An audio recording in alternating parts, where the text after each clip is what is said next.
What's up everyone, it's Dakota and welcome back to another Pioneer video, and today we're going to be taking a look at the Izzet Phoenix deck for the Pioneer format.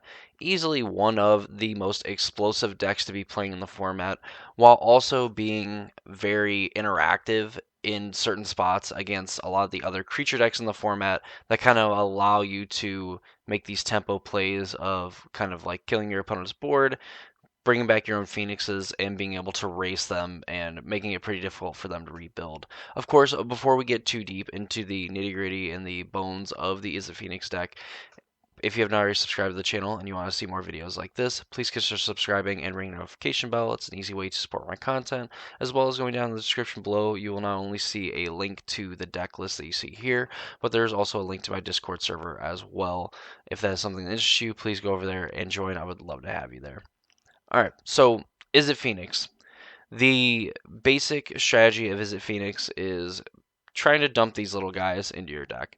So Arclight Phoenix is a 4 mana 3/2, is flying in haste, and at the beginning of combat on your turn, if you've cast 3 or more instant and sorcery spells this turn, return Arclight Phoenix from the graveyard to the battlefield. So obviously, the more phoenixes that you have into your graveyard, and then you just cast a bunch of these like cantrips and these other like removal spells and things like that, you are able to bring back more Arclight Phoenixes, and in turn end up dealing tons and tons of damage really out of nowhere. Right beside Arclight Phoenix is Ledger Shredder. Ledger Shredder is been uh, pretty busy in the competitive scene. Not really as of late. Like in Modern, this was like a full-on staple in the Izzet Murktide decks, and now it's just kind of relegated to being a pretty good card in Pioneer, all things considered. You can kind of benefit pretty big from this. While usually you would see like Ledger Shredder paired with like Mishra's Bauble to kind of get the connive trigger on like the second turn of the game, or on the same turn that you play it. With Ledger Shredder, you kind of have like this little bonus of getting to play this on turn two, and then like you play something like a Consider or an Opt, what have you, a Galvanic Iteration for like a Treasure Cruise or anything like that, and you can start like triggering Ledger Shredders from like turn three onward. Essentially getting to make this bigger, let this be the threat that you can kind of zero in on, have it play some defense, and really just kind of continue to hopefully put like Phoenixes in the graveyard from its trigger as being like a better discard outlet than some of the other cards that you would use to get Phoenix in the graveyard. So that's basically the basic strategy of this deck. You want to either get a ton of Phoenixes back. You could even stack up on Ledger Shredders, and multiple Ledger Shredders going at the same time is insanity. And I remember helping my friend test for the RC in Atlanta and playing like this Phoenix deck, just having like 2-3 Ledger Shredders in play just felt so gross when you're just casting, some of these other like removal spells like Fiery Impulse, Lightning Axe, even like Sleight of Hands and things like that as well. So, what exactly are we trying to do to kind of abuse, I guess, rather the effects and stuff of these two cards? Is obviously playing these cheap spells, and starting with like 4 opt or 4 sleight of hand, 4 opt, 4 consider. All cards that for 1 mana they let you draw a card in some roundabout way. Consider and opt essentially being the same thing, but opt allows you to scry, while consider essentially is a surveil, where you can look at the top card and then you put it in your graveyard and then you draw a card. Sleight of hand, a little bit newer from the Wilds of Eldraine set, lets you look at the top 2 cards of your library, put one of them into your hand, the other to the bottom of your library. This is, I think, the first time it's been printed in a standard legal set in a while. Obviously, the first time that it's been legal in Pioneer as well. So, just a really, really good cantrip. Was popular in Modern for, way back when like Serum Visions was like a staple of the format. So Sleight of Hand definitely getting to fit in very well. Lets you look at 2 cards, lets you pick the one that you want and put it to your hand. You have Fire Impulse and Lightning Axe as some of your 1 mana removal options. Lightning Axe having an additional cost of discarding this card or paying 5 mana. Obviously, the discard a card is very good for you because you can either discard a instant or sorcery that really doesn't matter, and then you can turn on future Fire Impulses, or the easiest kind of connection to draw, discarding an Arclight Phoenix to a Lightning Axe to kill one of your opponent's creatures, and of course you have an Arclight Phoenix already in the graveyard. Of course, then you have some like combos in a way where if Lightning Axe is like the second or third, or you're gonna be able to cast 3 instant and or sorcery spells that turn, Lightning Axe is like a way that you can kind of get like a sneaky Phoenix in the graveyard and end up getting it back, that same turn. Fiery Impulse deals 2 damage for 1 mana. Getting to do this on turn 1 is fine. And then past that, it's almost always going to be live to deal 3 damage, barring any sort of interaction from your opponent. And usually, like, the deal 2 is fine. And again, it's another 1 mana spell that you can play at like instant speed to kind of like start getting back like Phoenixes and things like that. Moving on, you have Galvanic Iteration, which is a card that I think looks weird in this deck, but then you kind of look at the top end of some of your spells, and Iteration is just insane. While doing this and trying to cast something like a Pieces of the Puzzle or Prismari Command is going to be pretty hard, because that's just 5 mana total, 6 if he flashes back. Galvanic Iteration allowing you to copy the next instant sorcery spell that you cast when you play like a Treasure Cruise or you play a Temporal Trespass to take an extra turn is pretty nuts, especially when you consider that we can put, upwards of like 12 power into play. Realistically, you're going to be somewhere between like the 6 to 9 range of power with an Arclight Phoenix deck on average. So getting to Galvanic Iteration and then take 2 extra turns after that, you hit for 6 and then you hit your opponent again for 6, another 6. They're down to 2 in their best case scenario. In the worst case scenario, they're just dead. While Treasure Cruise getting to essentially draw 6 cards for 3 mana is an absolutely insane rate. Not obviously not nearly as insane as like 1 mana draw 3. If you scale it up, but like realistically, like getting to see 6 cards and essentially like self wheel and refuel for 3 mana is pretty good in my opinion. Moving on, Jawari Disruption is a counterspell that, well, really like a force spike that also doubles as like a land. And it's really interesting because we would see a card like Spikefield Hazard kind of be in this double-faced world that this deck would play, just simply because like the 1 damage plus the exile effect was pretty noteworthy. Mainly for like mono green, like it was a way that you could deal with like their elf on turn 1 and just get rid of it. Cauldron Familiar from like the Rakdos Sacrifice deck. Of course, like getting to deal like 1 damage with the Spikefield Hazard and then getting to Lava Axe like an Ogro Troll from like the mono green deck will work out very well, because then you just get rid of it and they don't keep the devotion, plus getting their land to tap for 2 green, things like that. And of course, there's probably some other corner cases where the exile effect of Spikefield Hazard comes up, but obviously this person in particular prioritized having some form of interaction, and I'm sure probably not really expecting something like this from the Izzet Phoenix deck is a good enough reason maybe to like at least try it if you're feeling so bold. And in the worst case, it's a land that you can play to kind of supplement the fact that we're playing 17 actual lands and then 20 if you count these double face cards. Moving on, Pieces of the Puzzle. Reveal the top 5 cards. Put up to 2 instant sorcery cards from them into your hand. The rest into the graveyard. This kind of passing up Picklock Prankster, which we would see as like a 2 mana at instant speed. You could mill 4 cards, and then from among them, you get an instant sorcery or a fairy card into your hand. The rest go stay in the graveyard, and of course, then you end up getting a 2 mana 1/3 for your troubles.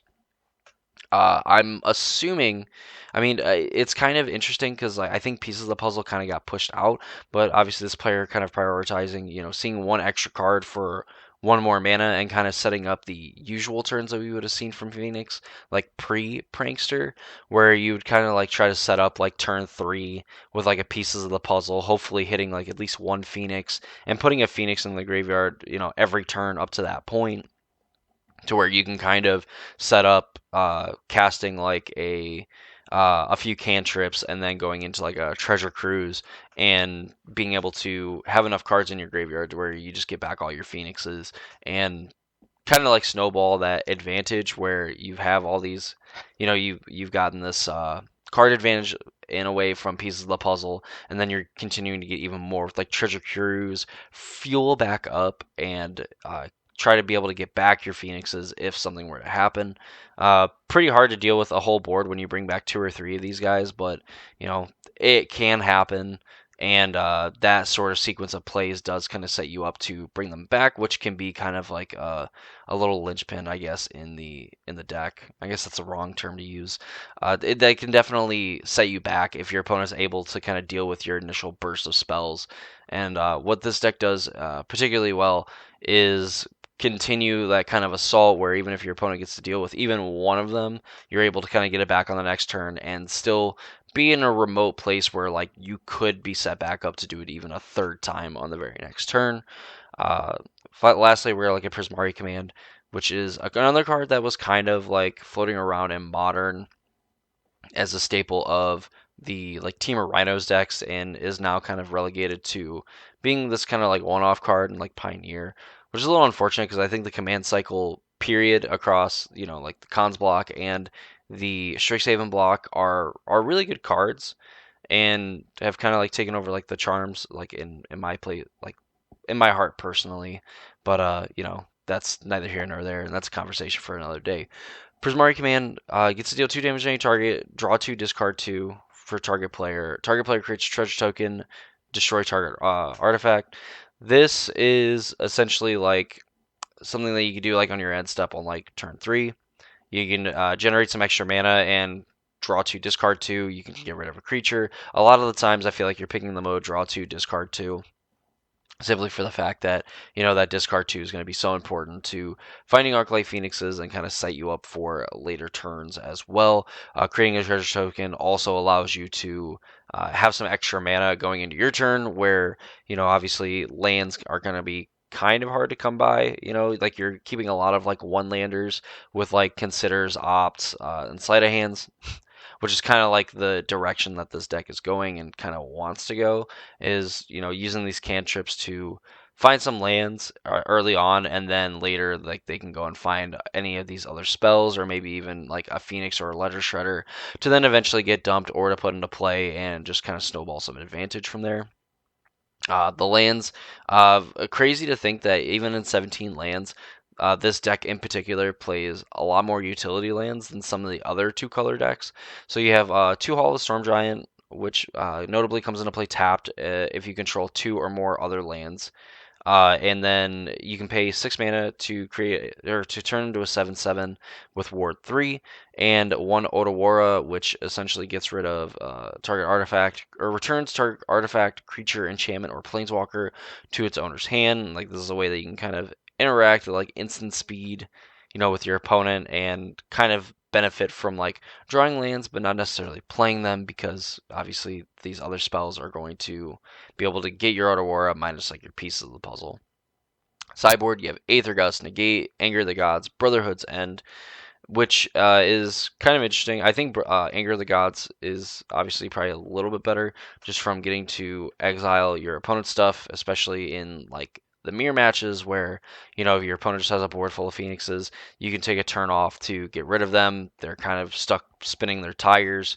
Maybe they're looking at like Crackling Drake or having to win the game now with Ledger Shredder, and then you're able to just kind of like flood the board with your Phoenixes and race them as well. Where Brotherhood's End, I don't know if there's any real good like artifact decks that are seeing like a ton of play, but just like this minor upside of like you can deal. You have like a Wrath that like even if your Phoenixes are in play, you can like attack with them, whatever, and then Brotherhood's End on the second main to get rid of your opponent's Phoenixes and kind of force them to come up with a way to bring theirs back. You have 3 Mystical Dispute. You have more Prismari commands in the sideboard. Crackling Drake and another Treasure Cruise. Crackling Drake is in the sideboard for essentially the decks that want to bring in Graveyard Hate, and a lot of decks do. And you're casting all these cantrips, you're casting all these different spells. You're getting to maybe flash them back in some way. I guess in this deck in particular, you can't really do that, but with Crackling Drake, its power is equal to the number of instant and sorcery cards you own in exile and in your graveyard, and then when it enters the battlefield, it draws a card. So you can kind of, with Treasure Cruise and like Temporal Trespass, even when you delve away, some of these other cards, your Crackling Drake is going to maintain its power, and with the amount of removal spells and stuff that you have, a Crackling Drake could, in theory, like one-shot your opponent. in some best case scenarios. So definitely a very powerful card.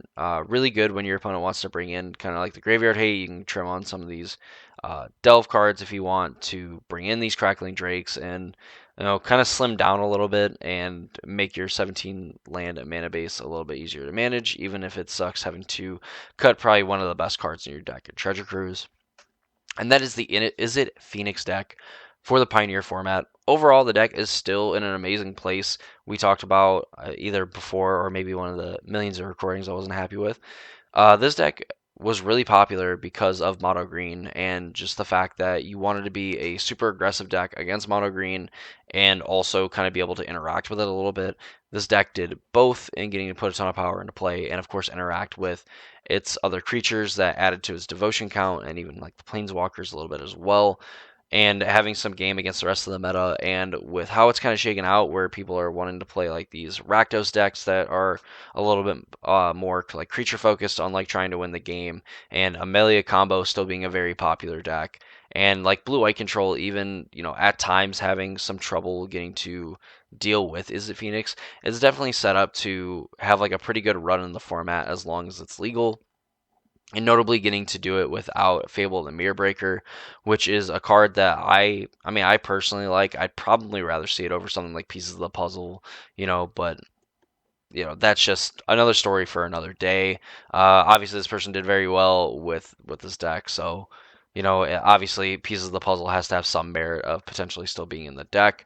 If this is a video that you enjoyed and you want to see more content like this, please consider liking the video, leaving a comment down below if there is a Pioneer deck that you want me to go over next. I'm going to kind of just continue to go over some of the more played decks in the format as we kind of get closer to like some of the tier 2 strategies. So if there's any in particular that you want to see or showcase here, please be sure to leave them in the comments. That's going to do it for me. Hope you all enjoyed the video, and I'll see you all in the next one.